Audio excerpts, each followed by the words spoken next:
Again, this one is about how, in the same way that we are emotionally manipulated through codependency and fear to hold on to things that aren't good for us, so that we accept the Freemason organization as a normal thing, they do the same thing to each other to keep them in line. So the uppers, the highest ups, manipulate the ones right underneath them by making them do things under threat of harm that make them feel helpless and hopeless and out of control and afraid, so that they feel more safe and more comfortable within the cult they're a part of.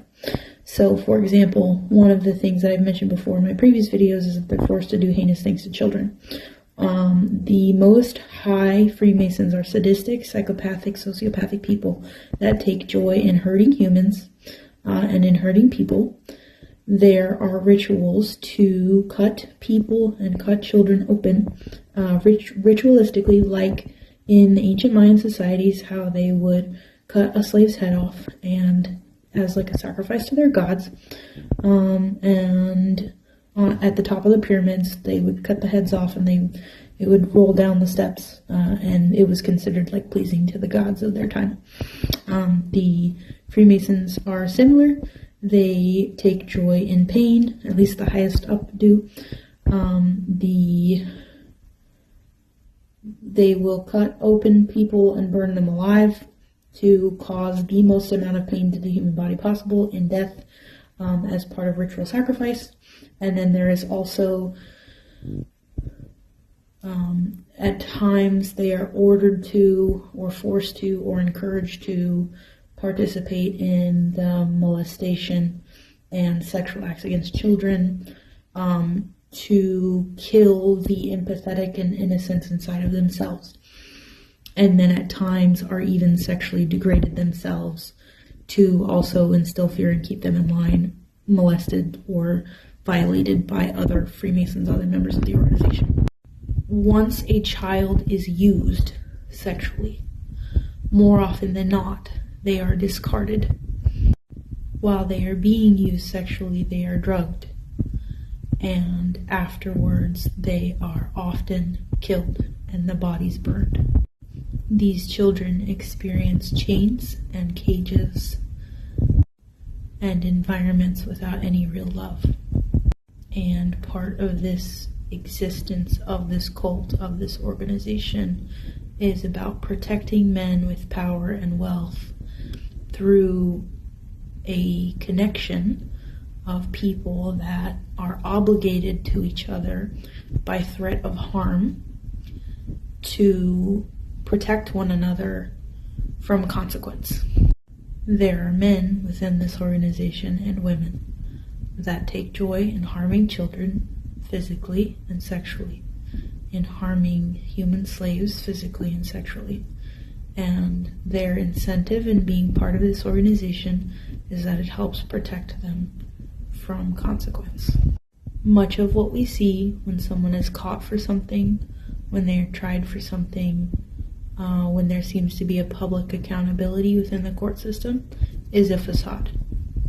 And Epstein Island and what happened there with the Epstein files is not the only island, not the only man, not the only organization.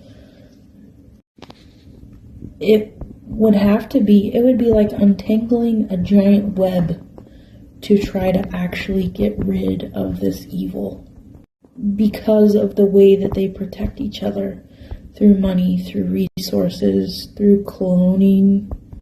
In a world that runs on money, they feel largely untouchable because they have this organization backing them of people that they can threaten at any time if they don't have their backs, with death or harm to their family.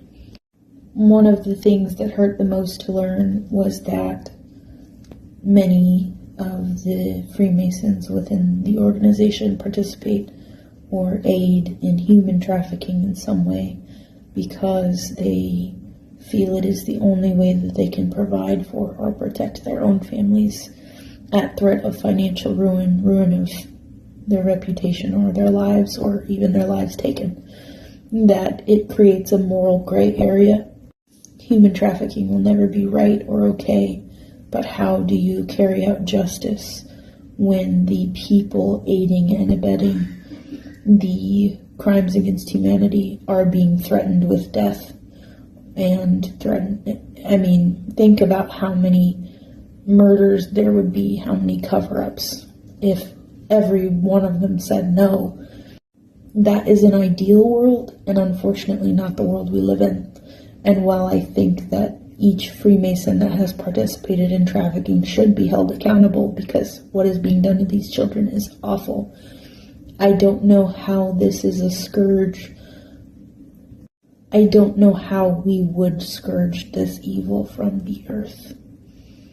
The way power protects evil is not fair, and even when I feel as though we've uncovered the last of the darkness with the light shined onto it, there seems to be a new layer that reveals itself of how desperate darkness is within men to want to continue to engage in crimes against their own souls, against humanity, against children.